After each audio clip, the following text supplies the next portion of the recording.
Hello, everyone. So today we're gonna look at another clip. Now, this clip is gonna start sort of in the middle of the previous one, where Amir is goading the church into obedience to the modern state of Israel and all those things like that. I will make a couple of comments about that, but majority of my comment is gonna be about the end of the video where Amir says very interesting things, and they don't trigger anyone, but they should be. Thank you. But the catalyst for the opposite. Oh no. In fact, as I said, look at the timeline from that museum. Where do they start? Ancient and early Christian history. And it goes on and on and on all the way. You can continue and move on to another one. And you continue.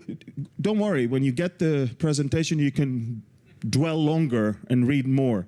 But it goes on and on and on and on and on and on. And I was so embarrassed when I read that, because I am torn between those two worlds. I am a Jew of the tribe of Judah, born in Jerusalem, but I am a believer and a follower of the Messiah. And it baffles me. How can anyone who read the same Bible that I do dedicate his whole life hunting Jews? All right, everyone, welcome back. Now, as I've noted, I kind of cut the previous clip I was commenting on when Amir was goading the church into this whole full obedience to the modern Zionist state of Israel, and then I sort of left some of it in just to make a quick comment and see how he deceives people directly, right in their face, actually. But then we'll go further into sort of his other claims that he made in that clip. So there we go. So when he's talking about the church and all the crimes of the church and everything else, please pay attention to the screen. His screen says anti-Semitism began in Genesis. But he's not talking about Genesis. He's not talking about anything. He's specifically talking about the church. In other words, he's literally lying people right into their eyes. Even his slide doesn't say that, but he's saying that all he's talking about is the church, okay? So giving you guilt about that, right? Big problem. All right. On the next screen, when he goes about all the crimes related to the church, he sort of flips from one side to another slide and so on and so forth. And you kind of think it's all about the church. Well, I slowed it down a little bit and I looked. So on the next screen, he shows that example of persecution of the Jews was the Roman army destruction of Jerusalem and the temple in 70 AD. What does that have to do with the church? Absolutely nothing. Just to show you how he's lying to people. He's showing them something that doesn't relate to the church at all. And he says, oh, but he's talking about the church. But his slide says something else. Also, another slide of his says, it is anti-Semitic to blame Jesus for the Jews for the death of Jesus, right? Now, it's a bit controversial, and to some extent, it is true that it's partly true, right? You can't blame the Jews. First of all, you can't blame all Jews. Clearly, that's probably not big of a question. And the second, of course, the Romans executed them, right? But one cannot also forget the other part of this equation, which Amir does not want you to see. And this is the one that's spelled out right in the New Testament. When Pilate came to the people who brought Jesus to him, and there was a whole crowd, and they were all Jews. Nobody's saying they were not Jews, right? Not saying all Jews, but a lot of Jews. The leaders, there are other people. There's a whole crowd of people, right? And Pilate comes to them and says, what should they do with Jesus, right? Should they crucify him, right? And they said, crucify him. And in fact, in Matthew 27, chapter 27, verse 25, it says, his blood is on us and our children. That's what they exclaimed to him. So, I mean, it's clearly there's truth to the fact that some Jews certainly killed Jesus. Not all Jews, but some Jews. But he's telling you that's not right. He's telling you this is anti-Semitic.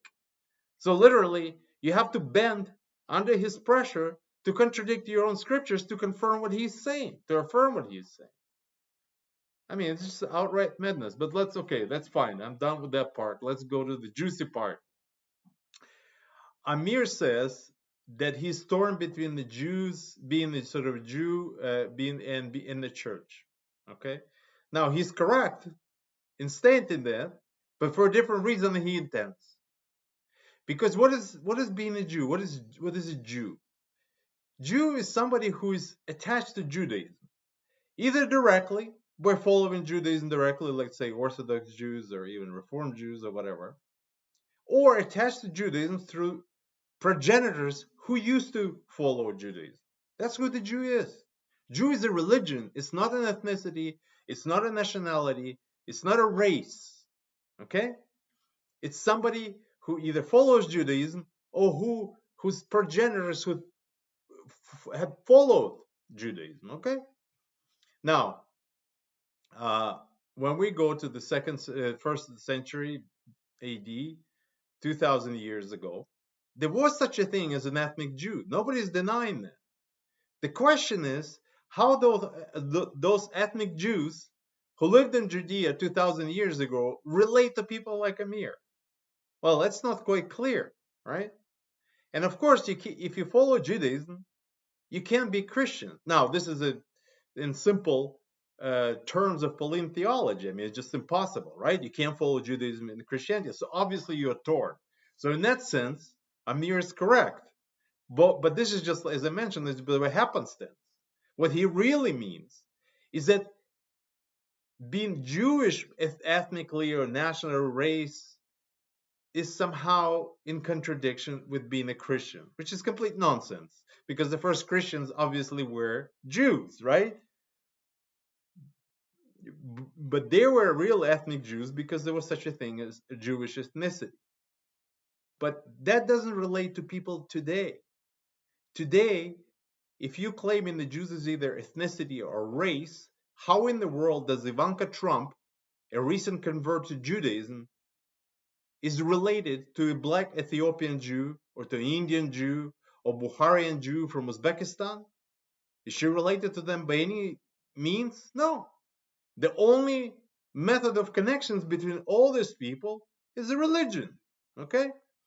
So if you take the religious aspect out of all Jewish groups and nations and ethnicities, plural, if you strip them off, either liturgical language, the Torah, the observance of the Torah, there's no commonality. Jews in Europe, Ashkenazi Jews spoke Yiddish. Arab Jews spoke Arabic. Moroccan Jews spoke Berber. Iranian Jews spoke Farsi. They had completely different sets of regular sort of secular customs. The only connection is through the religious observance. Okay. Now, Amir says that he is not just a Jew. He's saying he's from the tribe of Judah. Okay. Now, Jews today generally make this claim, and people kind of sort of accept it. But when a person makes a specific claim, he says, "I'm from the tribe of Judah." Well, I have to take it seriously, so let's investigate it seriously, okay?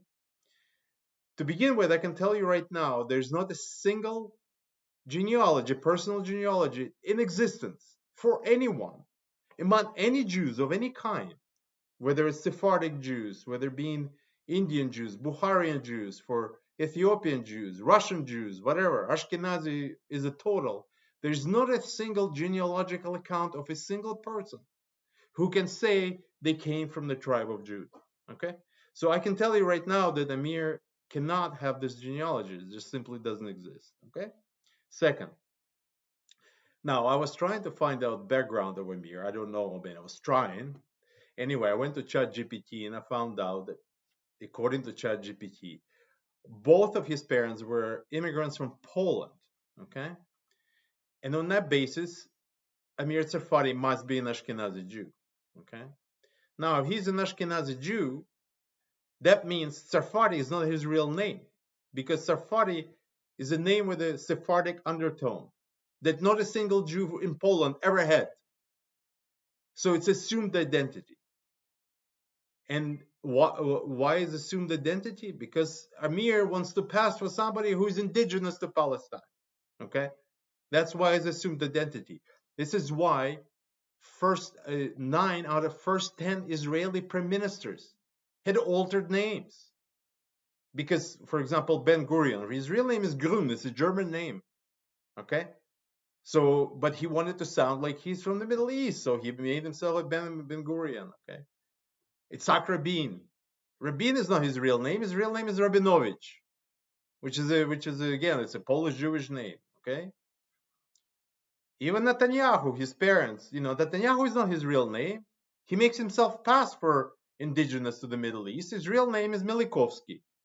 Okay. Now, is it a problem that people change their names? Not really. I don't really care. Okay. They want to make themselves sound like they're from the area. That's fine. But what do we have now for Amir specifically? We have no genealogy of any kind, no lists of anything, no names. We have a fake name, as I mentioned. And what else? There's nothing except his claim that either he, which he doesn't because he doesn't follow Judaism apparently, or his progenitors followed Judaism. Okay? So that's the only claim he has. Now you could say, well, there's maybe genetic claims. Maybe we can take DNA tests from Amir and find out if he's a real Jew. Well, let me disabuse you of this notion. Okay? I'll use a couple of examples, but they're very, very simple.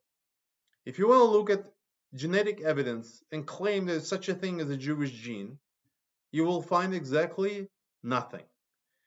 I will quote you directly from the Orthodox Jewish Shabbat sect.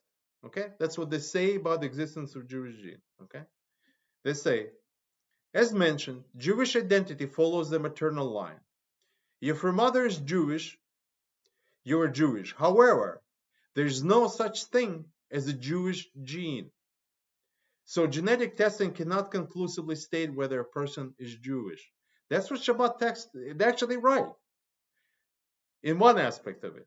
There's no such thing as a Jewish gene, and there's no genetic test to confirm you're a Jew. Okay? They do claim that they keep the sort of genetics intact through the mother. The most funny part about this, that when Ashkenazi Jews' DNA is tested, the part that is distinctly European is the maternal line, not actually not the male line, but the female line is distinctly European in Ashkenazi Jews. Okay, so this is the craziest bit. So they're following through the mother, but the genetics of Ashkenazi Jews actually show that the mothers are all European. Okay, now, if you wanted to say, well, but how do maybe there's some other ways to find out? Okay, fine. So how do they, for example, this really big study was done relatively recently, only just a few years ago. And I will make a reference in the comments to the study. I put the link so you can look it up, whatever. It's called The Genomic History of the Bronze Age Southern Levant. So what this study did is a huge study. In fact, a lot of Israeli scholars actually participated in it. So what they did, they found the remains of individuals from Megiddo and some other places, in exactly the places where Israel was supposed to be, okay, at the end of the Bronze Age, okay, in Levant, where Israel was supposed to be. And they took the DNA from the remains that they found, and they compared it to modern day populations, okay. I mean, they were quite generous, I have to admit. They did not give Ashkenazi Jews, that is the founders of Israel, no DNA from the area. No, they didn't. I mean, they noted that there's probably close to a half of Ashkenazi Jews' DNA does relate to Bronze Age Levant. Okay, but it's only like in 50th percentile. Okay, that's the best case scenario, 50-55. Okay, the rest is European ancestry. But there are groups who have much, much higher. I mean, the groups, they're going to the 90s, high 80s. And who are these people? Oh, well, let's just read. Bedouin. Oh, that's interesting. That's the people who are, they called Arabs today in Israel. All right. And then there's people called, for example, Druze. Okay. Well, Druze live in Israel and Syria and so forth in different places, but they're not Jews, right? There are people called Saudis. There are people called Syrians. There are people called Egyptians. They all have higher quantity of Levantine DNA than Ashkenazi Jews, according to the study, okay? And who else is in that group? Oh, there's a group called Palestinians. What a surprise. That's very interesting. So the whole story of Amir Tsarfati about him being from the tribe of Judah falls on all three accounts. Okay? It falls on genealogy, he doesn't have it. He has a fake name. I don't know what his real name is, but his fake name is made up to sound that he's from the Middle East. Okay? And the third thing, whatever genetics he has that relates him to the Middle East cannot be even compared, given the percentiles, to the other people who he claims to be taking the land from on the legal basis on the behalf of the sort of biblical claims. This is utter insanity. Anyway, I hope you enjoyed this clip. I mean, there's much more. Genetics is a huge subject. I did cover it in my book much more extensively, because there are a whole bunch of other studies with respect to different Jewish groups. Like I said, there's no Jewish ethnicity. There are Jewish ethnicities, there are Jewish people, plural, there's Jewish nations, whatever, right? So there are different groups, different studies, very interesting information. But that's just to keep in mind that according to the Amir Tsarfati, the Jews are direct descendants of Abraham, Isaac, and Jacob. But their scientific evidence shows, if it's even the case to some extent, that case certainly pales into comparison with the people who he claims to be taking legally the land from. If this is not travesty, I don't know what may be. Anyway, I hopefully you enjoyed this clip. Thank you very much for listening, and have a nice